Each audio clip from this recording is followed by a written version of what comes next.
Ladies and gentlemen, pay attention.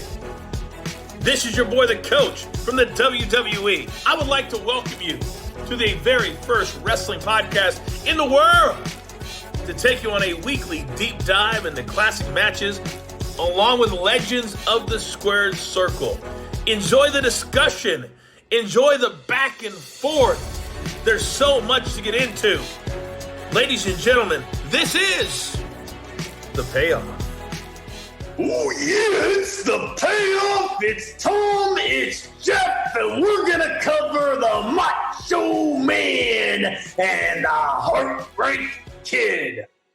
Jeff, how are you doing today, my friend? Your impersonation is getting better and better every week, my friend. That was quite good. Good job. All right, so this is something that was unexpected. Let me lead off and tell the story. So, as some of you may have saw on Twitter recently, there was a clip that was floating around. I say this like it was widespread. I may have been the only person to see it, but I saw a clip pop up in my feed. And the clip was about 2.5 minutes of Randy Savage against Shawn Michaels in 1992. Now, I think I knew they had worked together, so it wasn't like, oh, I can't believe they had a match. That wasn't the thing that shocked me. What shocked me was the highlights of this thing were like out of this world incredible. So I immediately sent it to Jeff, and he's like, holy shit. And I said, so then I started looking. I'm like, oh, I found the whole match on, I believe it was Daily Motion. And I was like, dude, we have to cover this. Consequently, as we did our research, I found out this was actually on the network. So the match we're going to cover today is on the network, but we have not seen the entire match. We just both saw some clips, and I think we both had the same reaction, which was, holy shit, this looks like an awesome match.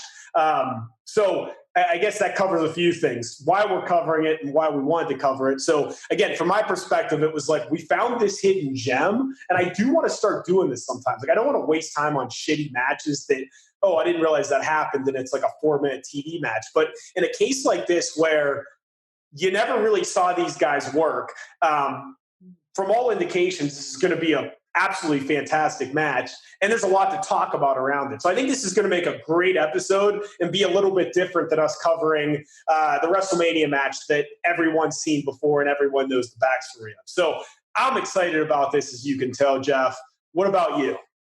Yeah, it's just different. And I think you kind of hit the nail right on the head pretty good of just like, it was one of those where, again, you always think like, oh, of course, like at some point HBK and Randy Savage had to have some kind of, I say program together or some matches together that were kind of a little bit bigger. But this was one that I think that we just didn't really, I don't know, the slip through the cracks isn't even the right way to say it, but it's just one of those where like we saw it and we were both kind of excited about it because it's like, oh shit, like, and not just, you being HBK Supermarket, well, it really is one of those that even we had to dig a little bit to find it on the network. And so, and think about this, 1992, I mean, this never saw the light of day in the United States. Maybe there was a VHS release, but it's not like it was on the network. It's not like it was SummerSlam 92 from Wembley Stadium and you could order it in the US, right? So it's if it didn't occur on TV or on pay-per-view in the United States, it's like it didn't even exist. And, you think about like now with like the Saudi Arabia stuff,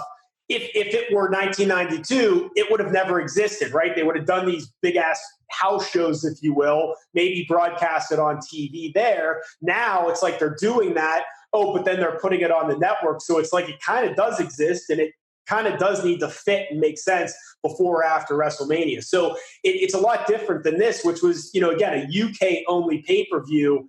And it's not even like, 98 when they were doing UK-only pay-per-views and you knew what happened and they'd have to acknowledge it on TV, right? You knew, oh, Shawn beat Davey Boy for the European Championship. Okay, so we know that actually happened even if we didn't see the match and maybe there were clips on the internet. But again, in 92, it's like these European tours and what happened overseas, I mean, it didn't exist, right? I mean, I bet most of this, if not all of it, was not even acknowledged on TV. The other interesting thing, so the story that's made its rounds is, when Macho Man was put out the pasture and Vince was like, look, we're going younger. Hogan was gone. Savage, you're going to be an announcer. They were trying to do this youth movement.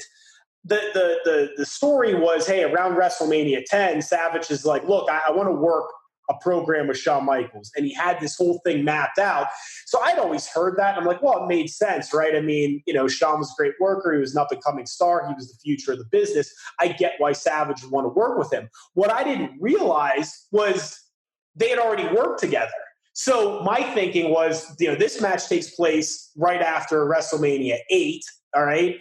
And then, Savage probably said, look, we have this incredible chemistry and we could have this incredible, kind of 2-year run. So it wasn't just based on Savage's hunch. It was actually based on Savage saying, no, we're having these great matches. And we could, I'm sure he's thinking if those two wrestled at WrestleMania 10, they'd have the best match in the history of WrestleMania at that point. So really interesting stuff here. Anything else you want to add before we jump into things? No, I've got some details about when it was on TV. And so it was months later, but we got all kinds of good stuff. Yes. Yeah, we'll cover that. So as always, thanks for listening. Thanks for subscribing. Thanks for the 5 stars. Thanks for hitting us on social media.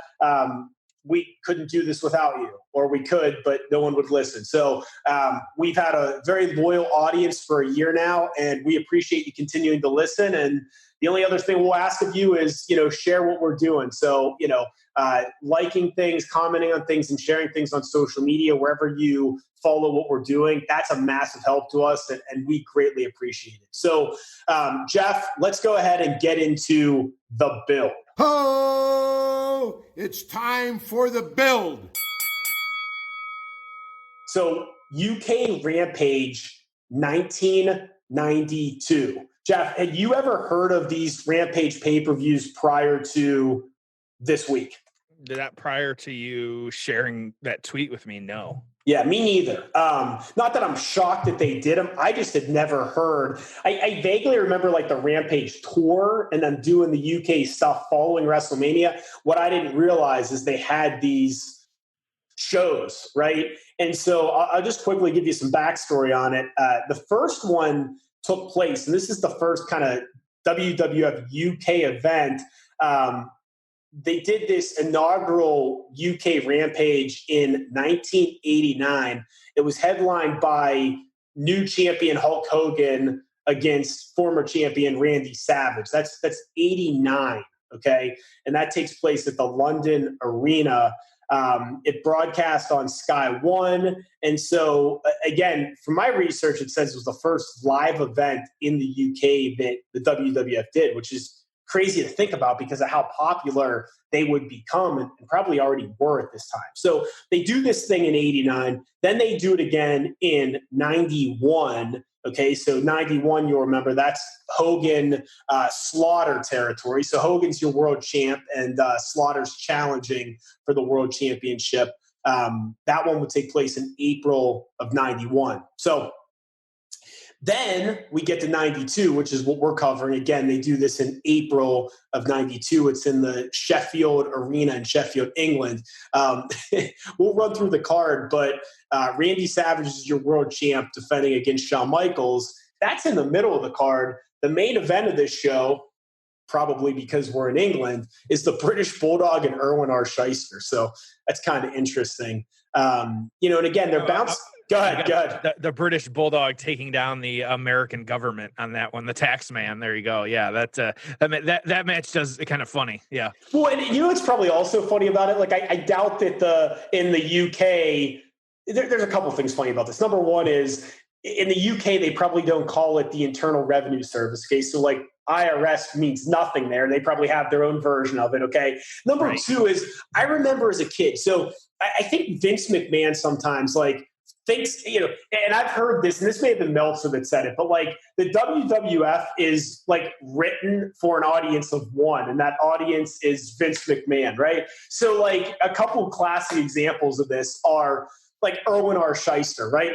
Dude, how old was I when I was watching this shit? I'm 92. I'm 8 years old. Okay. You think I knew what the hell the IRS was? Or, oh gosh, we're overtaxed as a country. God, this guy's a heel. I'm going to boo the shit out of him, right?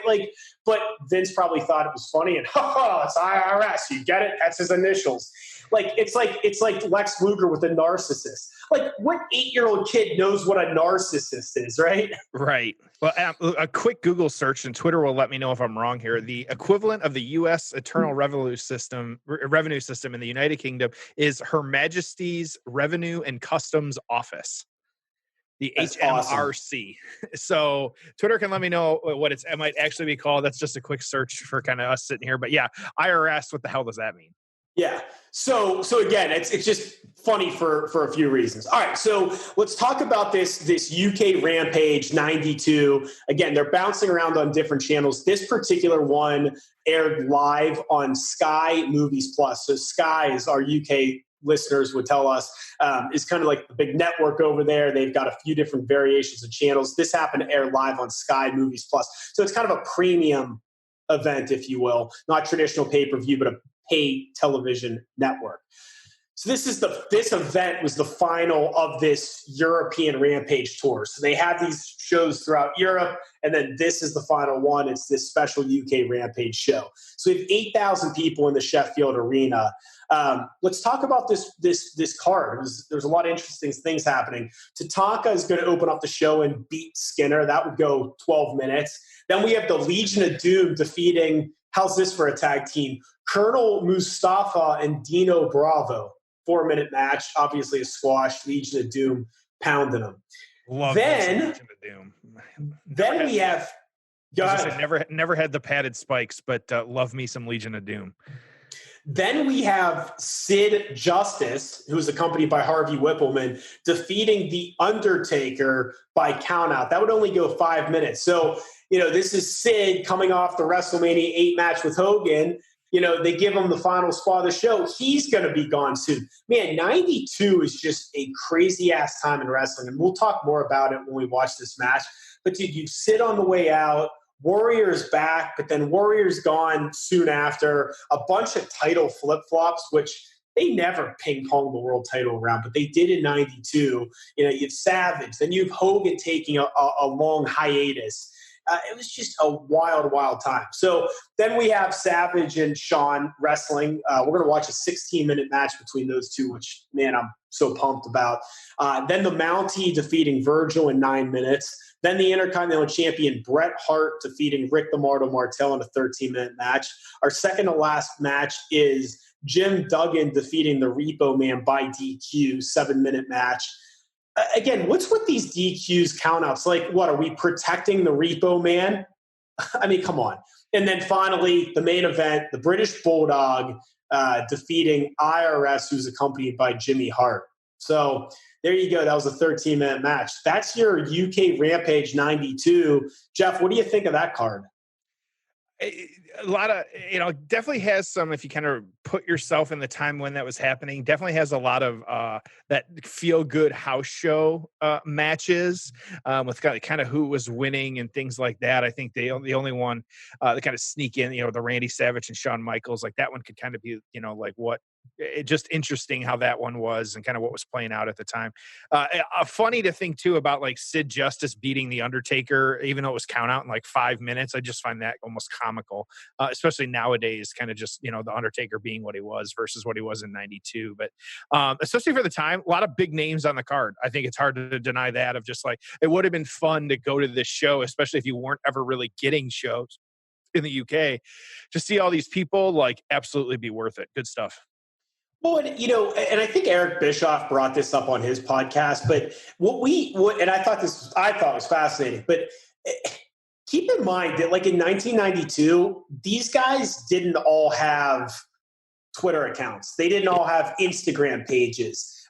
Celebrities in really kind of pre-social media, they weren't accessible, and it's like this weird dynamic now where when you meet a wrestler. So, Steve Austin, you meet him at an autograph signing. It's like, yeah, I've never met him in person before, but I've listened to his podcast. I've seen his social media posts. You feel so familiar with these people. But back in 92, it's like, it was a big deal to see these people in person. It's like that Michael Jordan documentary that's out now when he went to France. Like, it was just, you saw them in person. It was a major deal. Now it's like not as crazy. But so to your point, Jeff, I mean, kind of cool. I mean, in person, you're seeing the Legion of Doom. You're seeing Sid, The Undertaker, the Macho Man, Shawn Michaels, Bret Hart, the Bulldog, right? So, yeah, there's a lot of star power on this show for sure. So I know that this wasn't like a massive storyline or build, but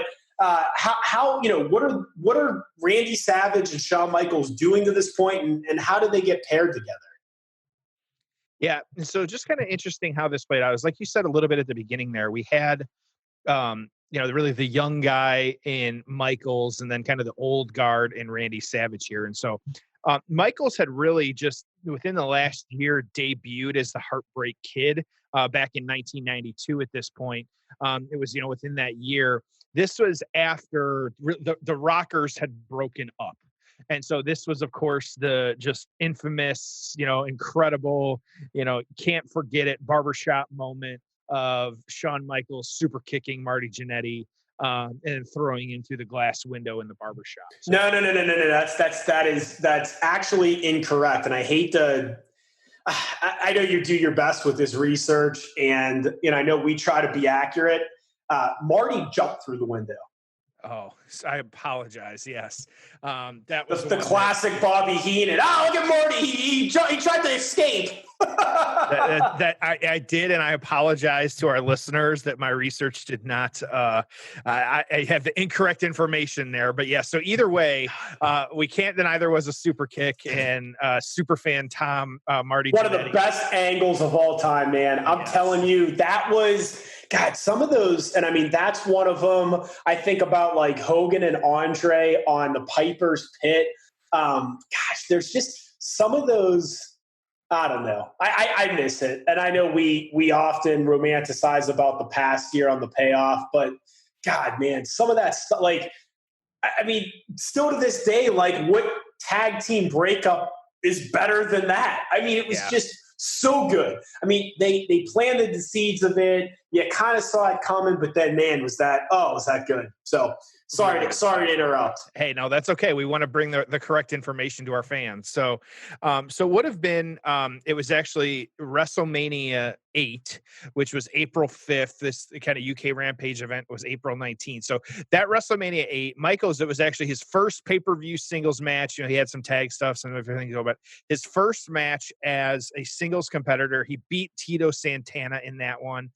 And this was, of course, after another, the infamous Michaels the double elimination. They had a double elimination in the Royal Rumble between the two of them, kind of eliminating each other. It was the kind of angle that they were playing up on that one. So it's just kind of interesting how that was, a thing and happening. So with that, though, of course, you have just really a couple weeks later, and kind of Michaels, like you said, kind of proving himself as the young guy, kind of trying to put them over. That he had failing to kind of win the championship belt from Randy Savage, he was going to get this opportunity at UK Rampage to compete for it. So like I said, this was April 1992. Wasn't a ton of build. It was primarily, like I said, just because Michaels had very quickly become just a kind of a the big name as being the young guy. And so they were going to put him in that promotion. Like you said, Macho Man coming off of that big match with Ric Flair, which I'll talk about this a little bit in the aftermath, this Mania 8. There was a little bit of back and forth there. And then also the aftermath, I have to talk, bring up Miss Elizabeth too. There was some behind the scenes things happening too, in real life, actual shoot stuff that they were dealing with. So a little bit more in the aftermath here. So not a giant build, but just kind of a good match that we got to, because both guys kind of, really Michael's kind of coming up, giving him the opportunity as the kind of young gun to see what he can do. So good stuff though. So Tom, I know you have some thoughts though. Yeah, just a couple other things. And, it's funny because as we were looking at WrestleMania 8, there were two things that I did kind of a deep dive on, because I wanted to refresh my memory a little bit, and involving both these guys. So Savage wins the title over Flair, right? So Flair only has that couple month run. My guess is at that time it was still the, babyface needs to win the world title, but especially because of where they situated that. And I love Savage winning the title. And obviously Savage is one of my all-time favorites. And the more Savage stuff we watch now, the more I continue to become a bigger fan of his, as crazy as that sounds, even all these years later, I just continue to appreciate it more and more. But man, I just, maybe you have Flair keep the belt throughout the year as opposed to bouncing it on to Savage, for that second reign. So, we originally thought we were going to get that Hogan Flair match at WrestleMania 8, which we should have. Hogan was taking that break, so he wasn't going to win the title. Hogan must pose, so I think they just booked themselves into this corner where they had to keep Flair and Hogan apart. Plus they had done all the house show matches. So the novelty of it wore off. There was that burnout. And then, there was some, obviously the Hogan steroid stuff I was reading about. I don't know if there's any truth to this or not, but then there was some like Hogan cocaine stuff. That's what Keller was speculating at the time. So it just seemed like Hogan was taking a break. He was a little toxic. So he wasn't going to win the world title at this show. So then you had to separate Hogan and Flair. So then what babyface is going to beat Flair? They end up giving it to Savage. So it's just a weird time, and we'll talk more about that. The other dream match, other than Hogan and Flair, that we wish we would have got at WrestleMania 8, at least in my mind, was the original plan for Shawn Michaels, which was him and Marty Jannetty. And we didn't get that match because Marty was fired for drugs again. So, it was just interesting. Instead of Hogan and Flair and then Shawn and Marty, which both would have been incredible matches, we didn't get either of them. So just something interesting there as well. So, Jeff, let's get to this match. It's on the network. All right. So like I said, it's on Daily Motion if you want to stream it. We're going to start this with Savage having just entered the ring. We're at the 43-minute mark of UK Rampage 1992. So if you're trying to find it on the network, search for UK Rampage 1992, and then hit the 43-minute mark of the show, which is Randy Savage coming into the ring. So, Jeff, anything else you want to add before we jump into this one? Let's rock and roll, my friend. I'm excited. Let's rock and roll. It is time for the payoff. Ho! It's time for the payoff. All right. Liz, her final WWF appearance. What an interesting side note to this one. Yeah, and this is one, and of course you got Michaels with the sensational Sherry as well too. Oh, I love it. That's one of the things that's so great about this match is you have the contrast of the two women, right? You've Sherry, who used to manage Savage, Liz, who's now back with Savage. So I don't know how much they talk about that on commentary, but this is only a year removed from Savage losing his retirement match to the Warrior, the big teary Liz returns things. They get Sherry out of the ring. Now Sherry's repackaged with Shawn, and here you go, the heel Shawn Michaels and getting run off by Savage. Did you like Savage's ring attire better at this point or when he wore the short trunks and no shirt? So you and I made the comment just before we started recording, and we were kind of finding our timestamp on this stuff of I am very much digging the leopard or tiger print yellow and red that he's got in the full suit right now. I think that's a good look for him. Yeah, it wasn't bad. And I could see, Savage was so paranoid. I can see him thinking that like his body wasn't good enough at this point to wear a shirt, to go shirtless or something. I'm sure he still looked fantastic, but.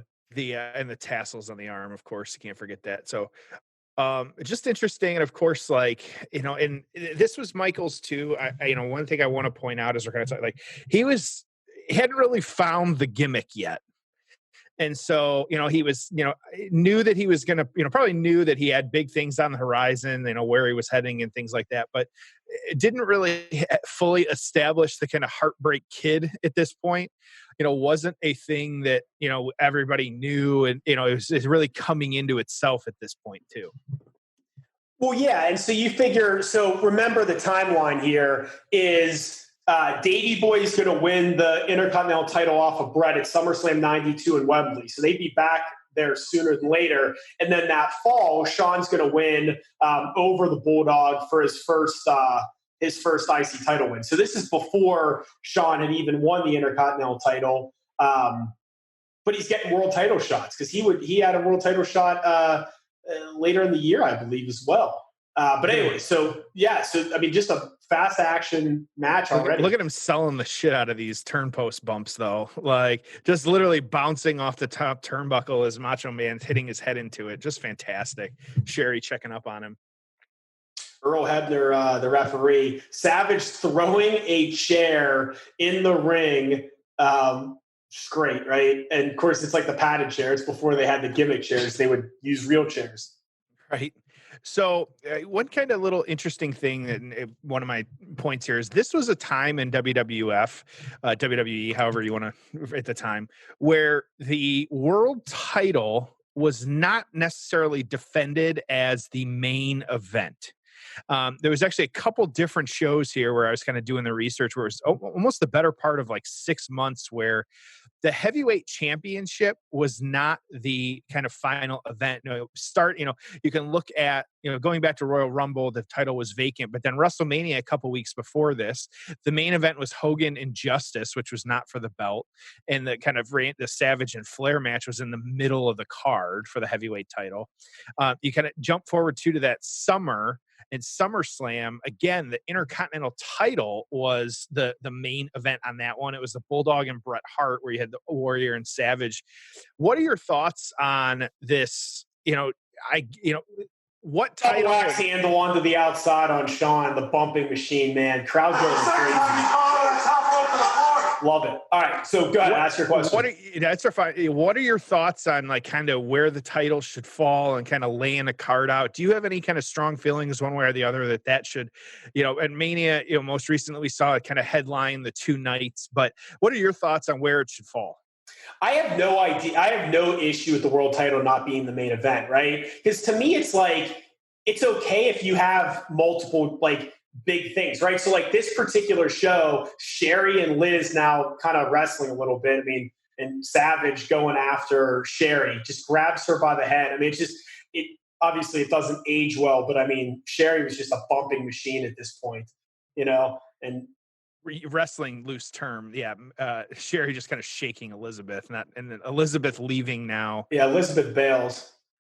I don't mind the world title not being last. Like, I like the idea of this show where it's like, man, in the middle of the show, and I'm getting a world title match. It's going to go 20 minutes. Plus, I'm getting the hometown hero in the main event, the Bulldog. So when something makes sense to finish the show with, like a WrestleMania with The Undertaker, even if he's not in the world title match, cool. Like, I have no issue with that at all.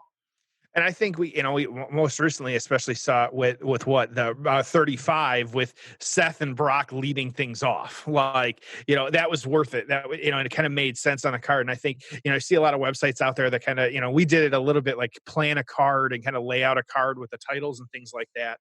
I agree with you. I think like, especially to keep kind of things hype. Like in this too is one where, Michaels, it didn't need to be the main event because you do wonder like kind of how well it would have gone over, especially even if you just flip this card and you didn't put the Bulldog last, I kind of have to give that opportunity to kind of, the big match like that, it wouldn't have gone over as well and the crowd would have been dead after the fact. Well, keep in mind the timeline on this one, right? So this is April of 92.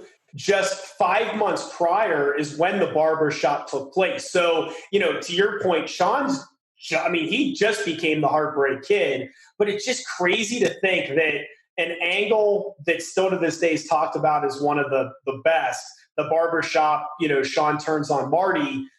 You didn't get that match at WrestleMania because Marty Jannetty was such a fuck up.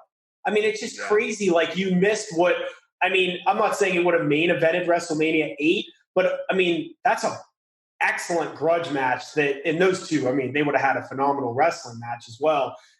It didn't need a title. It just would have been a phenomenal grudge match. So we really got cheated on that. But, yeah, this is still Shawn just becoming the Heartbreak Kid, just starting to find the character. Sherry obviously added a lot to it. But, here he is in a world title match, on a European tour, getting a pretty damn good payday. Yeah, and this is one that I agree. It's just interesting, especially seeing like, and we've done it over the course of the show too. Like just some of these young guys, I say young bucks, these young guns that kind of get in the opportunity. And we talk about a lot, like using the U.S. title, using the Intercontinental title as that kind of middle ground belt. It could even be a stepping stone. Like really, they obviously saw something in Michaels to kind of give him an opportunity like this. Oh, absolutely. I mean, just remember the stuff that him and Marty were doing, though. There was no one else doing the high flying stuff. I mean, they were just so far ahead of almost everyone on the roster of the stuff they were doing. And I'm sure that people already knew Michaels was a little bit of a character backstage. They knew that, with the right gimmick, he'd be fantastic. I love these Shawn tights, though, by the way. They're still some of my favorites. And he wore these tights most of 92, it seems like. I think he had the same ones on when he won the Intercontinental title. But, he just that kind of red with the little marks or whatever. So, this was an interesting year in 92 because think about the world title, right? We enter the year with it being vacant, right? So end of 91, you had the Hogan, Undertaker, Flair helps Taker cheat. Then Tuesday in Texas, Taker loses the title to Hogan, but then they strip it. So it ends up that it's vacant. Royal Rumble, Flair wins it. Then Savage wins it at WrestleMania. Then, SummerSlam 92, you had that bullshit Warrior Savage like DQ finish. Flair's involved. It just made no sense. Then Flair wins back the title on a nothing show from Savage. Then Brett wins the title in a nothing match. And it was just odd, man. Just a really odd year for sure. Well, and Brett won that one at a house show. Savage going back up to the top again for another double axe handle. Second one of the match. God, I love when he does that. Don't see it anymore. Like we were talking about this last week. Like it's just or whatever. Week 2. And the way they always shot at the camera angle too, it always looked like he was so high. It just looked so dangerous. And again, it stood out because guys weren't doing that all the time. Now you see a dive out of the ring and it's like a hip toss. Well, and I read an interesting article. It's been quite a while. I forget when it was, maybe a year ago, about like how New Japan films versus how like WWE films. And like New Japan uses like low angles, like almost like kind of where they're at behind Sherry right now from the floor, because it does make them look so much bigger in the ring. Double X again. 1, 2. Nope. Kick out. And we have Gorilla and Bobby on commentary. Another great thing about this show. Oh yeah. But yeah, just like those little changes that could make them look bigger than life. Like you're right. Like he looks huge. He looks like he's so high up, like in some of those axe handles when they're on the ground, because I mean, it's just how he was. It truly gave it that really cinematic feel. Nice reversal there by Shawn. Another thing and both men hitting the mat. I love it. Another thing that's interesting too is, when you were a kid, do you remember like paying attention or caring about the work rate? Oh no, me neither. And I'm not saying it doesn't matter, but it's a super kick. Before the super kick was the finisher, I believe, if my memory serves me correct, Pat Patterson, because he was doing the super kick. I think they called it like a crescent kick. He was doing that as a setup for like his kind of weird suplex or whatever that he would do to finish guys off. And I think Pat Patterson was like, your finisher is the super kick, right? Like that's the better move. It's kind of interesting. So now Shawn body slam going to the top rope here. If I think I keep seeing a kid in the front row flipping Shawn Michaels off and yelling at him. You have to pay attention to that. That's pretty funny. Yeah, I noticed that a few times. So Shawn top rope, and this is when Shawn would do the fist drop off the top rope. Of course, later on in his career, that would become the elbow drop. It seemed like such a basic move too, but like, and Macho rolls all the way to the outside, trying to get ahead. Is the kid on the left or right? Where are we looking? I think it's the kid in the white shirt that's right by Savage. Okay. He was really laying into Shawn pretty good. That's funny. There he is.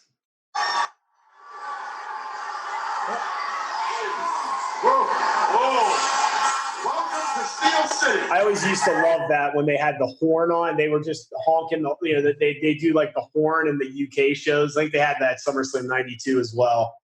It's like at soccer matches, like kind of the same thing.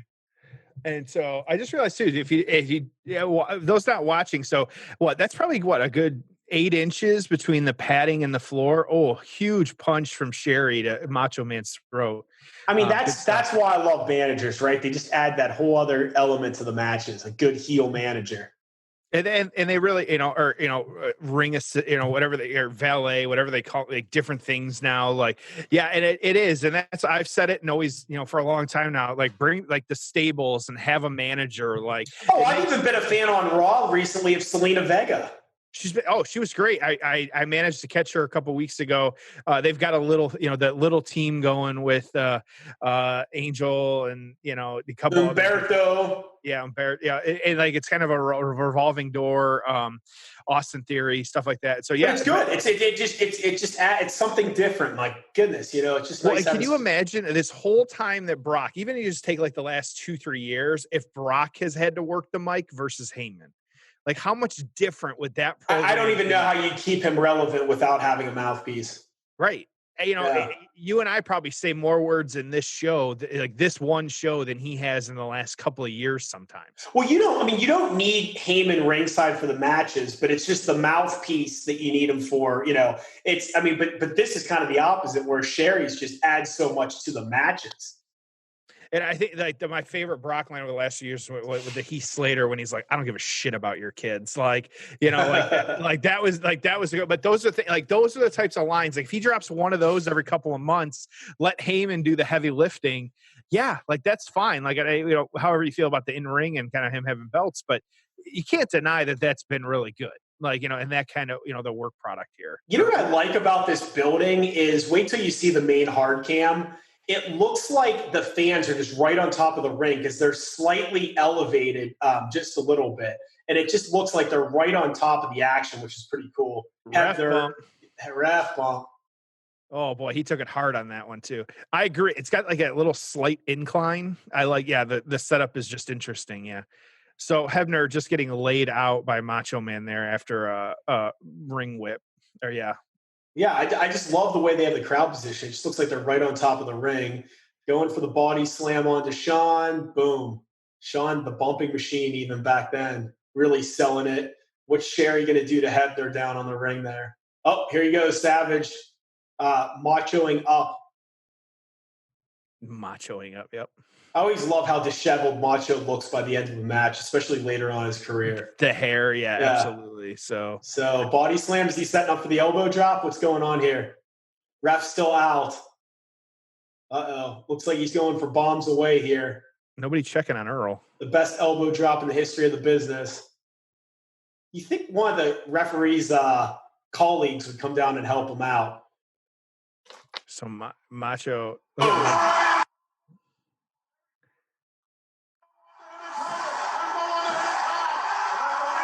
1, 2, 3, 4, 5.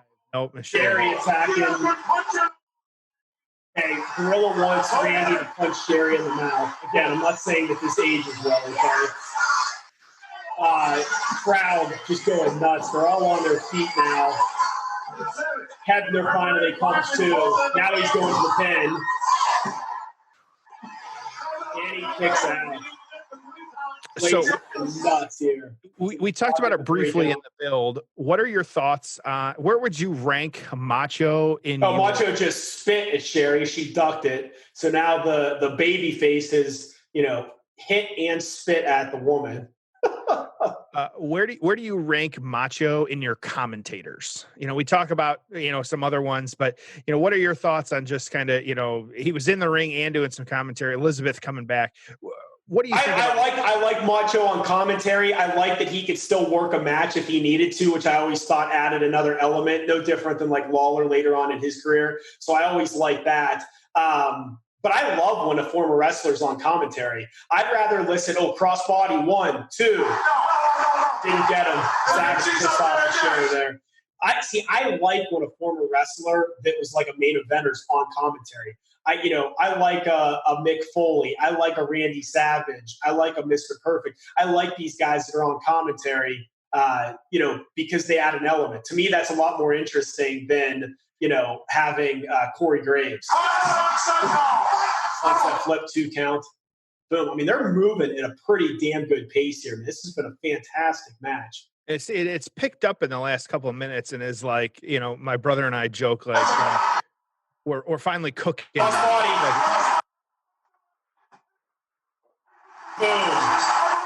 Savage with a cross-body sprints up the turnbuckle and hits him with it for the 3 count and gets the win. Macho wins. HBK keeping his heat right now. The heel attacking him after the match. What a good match.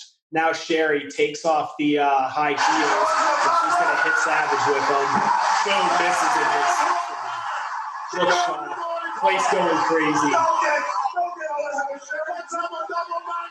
Double noggin knocker coming. Sherry and cue the music. Here comes Liz. Final WWF appearance. Dude, place going nuts. I mean, Macho was just over, man. Fans just loved him.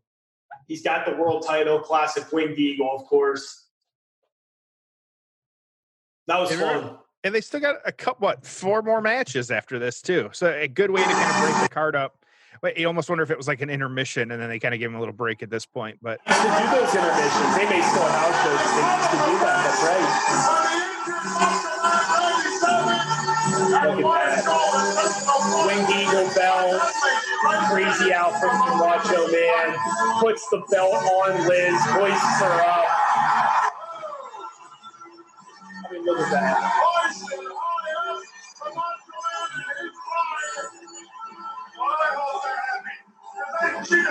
They love it. Good stuff.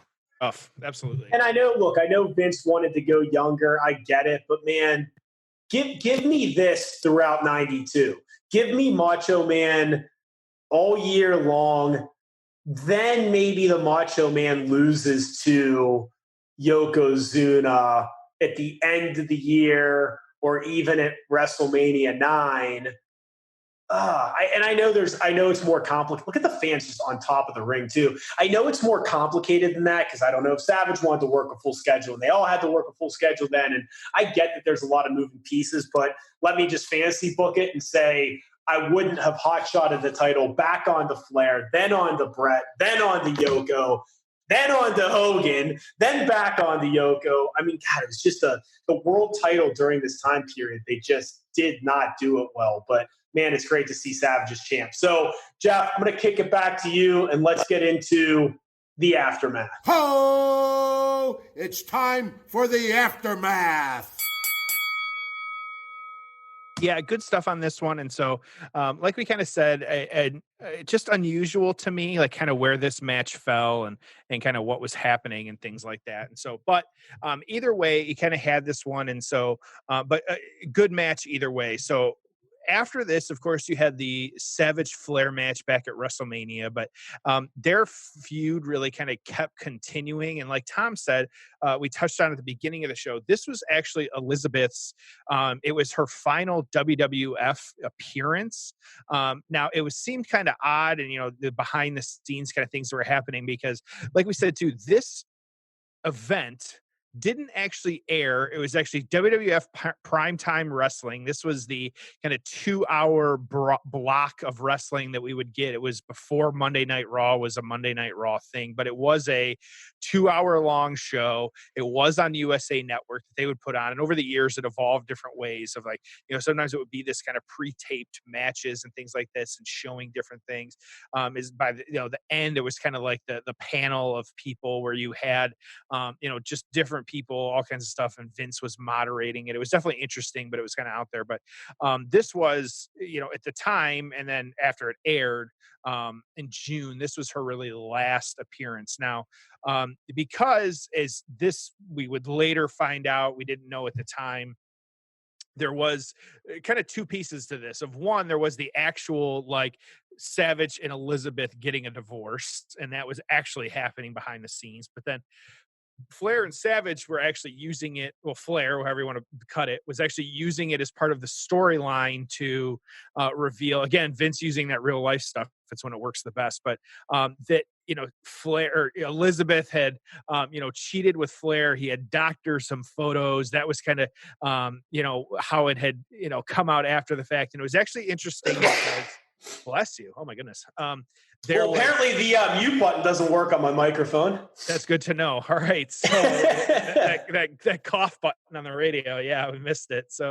But it was interesting because it was actually WWF Magazine. And remember, this is when kayfabe was alive and well, actually posted a statement about their divorce.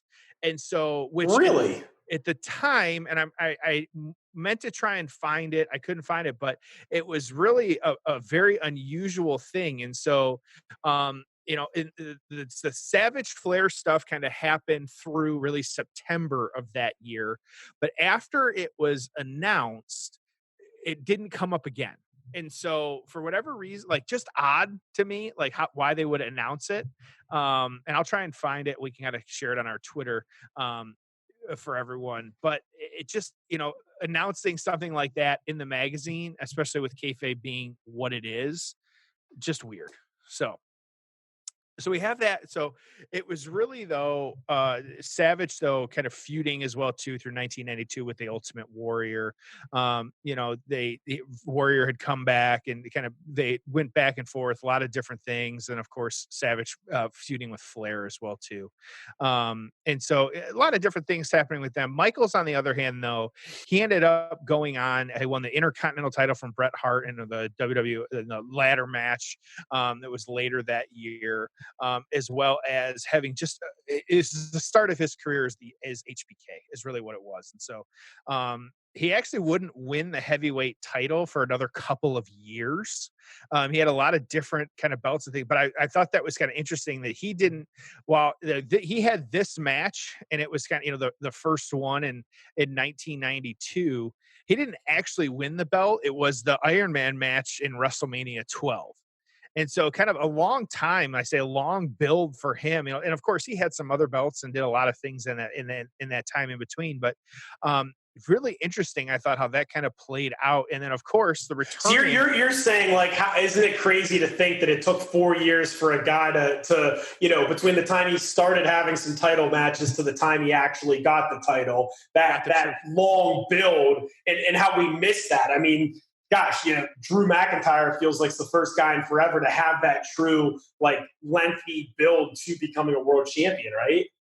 Right, and he had to leave and come back. And so, and this is one I think you and I, we talk about it all the time too, like, and he had matches of the year. He had match of the year in 93, 94, 95, 96. Like, he had that long stretch that we've talked about before. We had all these matches of the year, but never really had the title at any point during that. But had a ton of different titles. And this, like you said, I think doing a good job of building, because we've said too on the show, you don't need the belt to make the man or the woman, whatever it might be. Like the Fiend, like he's dead, to both of us, I think, at this point. So that's one that you didn't really need that. But he had the Intercontinental belt for a while, and losing it again, interestingly enough, to the returning after it, losing it in May of 93 to Marty Jannetty, actually. So, but then winning it back actually right around my birthday, early June of 93, with the help of, who we've discussed before, his bodyguard Diesel. So, just kind of, a lot happening for these guys. Macho Man kind of, had established his career and been there for a while. Shawn Michaels, like, at the time, not knowing what he would go on to do, but yeah, like years before he would get like the top of the mountain. But once he got there, though, along the way, a lot of good stuff that happened for him and all those matches of the years and just kind of fun things. So, Tom, what are the thoughts you got about the aftermath? I alluded to this a little bit during the match, but man, these are, and this is obviously nothing against the Macho Man, but this to me is the dark days of the WWF title. And here's what I mean by that is, I mean, growing up, obviously, you had the Hogan championship reign, Savage had it for a year, Warrior had it for a year, Slaughter briefly had it before Hogan got it back. Like, it made sense, right? I mean, you could nitpick at it, but for the most part, from 84 on through the first, 7 WrestleManias up until the 91, the world title made sense, right? And that was the guy. But man, this is a brutal stretch that went on for a while where, you did the Taker Hogan thing that sucked. Then, the Royal Rumble and Flair winning was obviously a great moment, but then boom, now you're putting it on Savage. And then, you didn't really have a great challenger for him, and you had the Warrior match, which babyface back then, it just, it didn't work there. I mean, it worked for Hogan Warrior, but it just didn't work in this scenario. Then you have, Flair winning the Hot Shotted title, then Brett winning the Hot Shotted title. Brett never really got that WrestleMania moment of winning the title for the first time, although they did crown him at the end of 10. Then you have it on Yoko, which, again, I thought Yoko was a great big man, but as a world champion, I don't know. You tried to get Luger involved in it. Diesel was not a great world champion. I mean, it was, I mean, to me, it's like it took a number of years before the world title, made it back to what I would call an interesting champion of Shawn Michaels, because, he had a great run of matches that year after he won it. But I don't know. Again, this whole era, I love the players. I just don't like the booking, right? I mean, What's not to love about Savage and Flair and Warrior and Bret Hart and, a guy like Shawn Michaels in there and, perfect managing Flair. I mean, again, love the players, just hate the booking. Really, really poor during this era. So before we jump on, and I shared the link with you in the note page that we have, but I did find an image. We will make sure to share it on Twitter. It is the scan of the page of them announcing the divorce in the WWF magazine 1992. Very interesting here, and it's made out to look like Randy Savage's handwriting. You got to read this. It is a fact that Elizabeth and I are divorced, and I would like to go on record right now to say that this is nobody's fault. It's just one of those things that didn't work out. The next thing I want to say is, Elizabeth, I know you're out there and reading this. Please remember that in my heart, I will always love you, Randy Savage. And then there's an interesting kind of like just little blurb here. That was what Randy wrote, but then there was a little kind of message, a personal message from Randy Savage to his fans. For several months, fans have speculated over the marital status of the Macho Man Randy Savage and Elizabeth. Now, WWF Magazine sadly reports that the couple has divorced. Understandably, both parties wish to conduct this most personal of processes privately, even though they just published it in a magazine. However, with the divorce finalized, Savage expressed a need to communicate directly and honestly with his many followers. Here is the handwritten statement he delivered to this publication, which has really nice handwriting, if that's truly his butt. And so beautiful penmanship, yeah. It really is, yeah. So, and it's got a photo of Elizabeth in her giant wedding dress and Macho, of course, in his wedding attire with the tassels. And then there's a little blurb that's Randy and Elizabeth in happier times. And through the years, the staff at WWF Magazine has enjoyed many fond moments with the WWF's first couple. Now we wish both individuals the best of luck as they go on with their lives. Crazy to see this. I'm glad I found it. And just like, I'm sure Macho had some pull to do something like that, but just interesting. So just fun. So, all right. So Tom, you got, before we get into the write-ups, you got any other kind of final thoughts, or we'll get into that? No, jump into the right. I'm surprised you found a write-up of this one. I'm excited. I am too. And so I will say this, that it's very brief, but again, we've been kind of adding it to the show, the PWI, no matter how you feel about it. So 1992, Savage was actually number 2 in the PWI 1992, and Michaels was number 16. So if he was 2, who was 1? Was it Flair? I don't know. I'm actually going to pull it up again real quick because I don't know. Or Sting, maybe? Sting. WCW? Was that who it was? Okay. Sting. Flair was 3. And then Rick Rude, a huge jump from 26th the year before to number 4. So interesting how that played out. So and the following year, Shawn Michaels jumped way up to number 3. So Michaels went from 16 to 3 between 92 and 93. So interesting how that played out. And I don't know if Macho is even on the list. Randy Savage dropped to 28 from number 2. So interesting how that played out. But I just, of course, I didn't find anything, and I kind of dug a little bit in between the PWI Torch and the Wrestling Observer newsletter. It wasn't a ton out there, but but this one, it kind of a long write-up I had found online, but it just kind of, Randy coming in with an injured leg at the hands of Ric Flair, very successful early, out wrestling Shawn and clotheslining him over the top. Sherry gets desperate and goes after Elizabeth to distract Savage long enough for Shawn to jump him from behind. Kind of gets into a little bit of a write-up, different things here. And so, kind of the close out the end, Elizabeth returns and yanks Sherry off the ropes as Shawn hits a sunset flip off the top for 2. Savage goes up, but Shawn has closed the distance, so he hops over him and comes off the other side with a crossbody for the win at 16:21. They didn't quite have the chemistry here I was hoping for, but it's still a good match. Shawn didn't quite have his single style down yet, but he'd take off like a rocket the following year, which true. So this write-up gave it 3 3.25 stars. Which, yes, interesting. There was not a ton of write-ups on this one, especially, it from the time. A lot of them are kind of go back and watch the VHS or things like that. But interesting how this. So, Tom, I'll throw it to you first. What are your thoughts on this one? What's your score? Where are you sitting at? Yeah, it's interesting in terms of Shawn not really finding his footing yet. It's one of the things that I think lacked is, his offense wasn't where it would get to, right? I mean, his selling was still great even back then. But what would really improve for him was his offense. And so that would come later. Look, I mean, there's no massive build to this, right?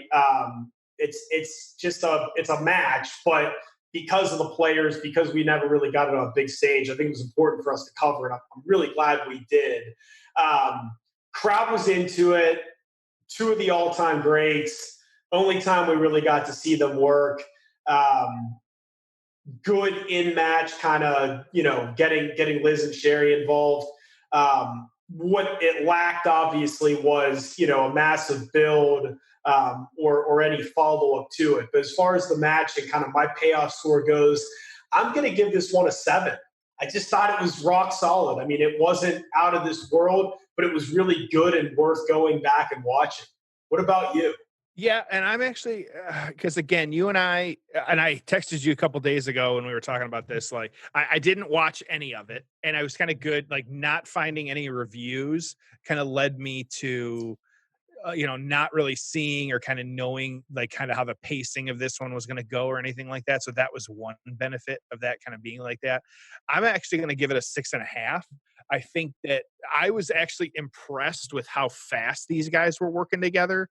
That was one of my big takeaways from this match, just kind of sitting here watching it. There was very, very, if any, downtime, or very little downtime. And so I thought that part of it made it that much better, and that they were like constant, and they worked a 15, 16-minute match at a pretty high rate. And so, normally we wouldn't care about stuff like that, and I'd kind of overlook it, and it wouldn't be a big deal. But I think that, putting it where it is, I think that I had fun watching it because of how fast paced it was. Yep. And you forget, like, Macho had been around for as long as he had at this point, literally just coming off of like a giant match at WrestleMania, and then Michaels, and then just kind of doing what they do. I think absolutely just good stuff. It was fun. I was entertained, As you like to say, you were sports entertained. Yes, I was. So good. Absolutely. This is a fun one. Yeah, I'm glad you found this one. I'm glad that I think it was WWE or whoever shared it on Twitter, the ending. So we were able to kind of catch that. And I think that it made it worth it. And so just good stuff. Fun all around. Awesome. Final thoughts? Take us home here. It was a fun one. We've been heavy on the we've been heavy on the Shawn and the Macho stuff lately, but that's okay. I'm looking forward to covering some WCW stuff. I know we have a fun summer planned. So, yeah, man, I enjoyed it. It was a good one. It was fun to watch this, and hope everyone enjoyed us going a little off the beaten path. We need to do this more often. It's it's fun watching this stuff. Again, I don't know how often we're going to do it, but I like watching stuff for the first time like this. So let's try and do it. And then let's also, hopefully, for our listeners as well, it's the first time they're seeing some of this stuff and getting exposed to it too. So that's all I have. And Jeff, I don't know what it is. I'm just feeling a little generous today. So I'm going to let you close us out. Wow, this is crazy. I don't know how I feel about that. So, yeah, good stuff. Like Tom said, I think this is one where, Tom and I've been, we had noticed that we hadn't really done, I think our only WCW match was Pillman and Jushin Thunder Liger. And so excited. We've got a long list of about 30 plus matches that could really take us into the next year if we really wanted to. But we got some really great ones, some top fives, and we got some real stinkers too. So it just kind of exciting stuff. So I don't know about you, and one we hopefully will get to. I had forgotten that there was a Human Torch match, and so might be one that we get to. Who knows? So yeah, we will see what happens. But as always, appreciate everybody kind of listening, tuning in, subscribing. Like Tom said, give us those 5-star social media, and of course, thank you for joining us on The Payoff.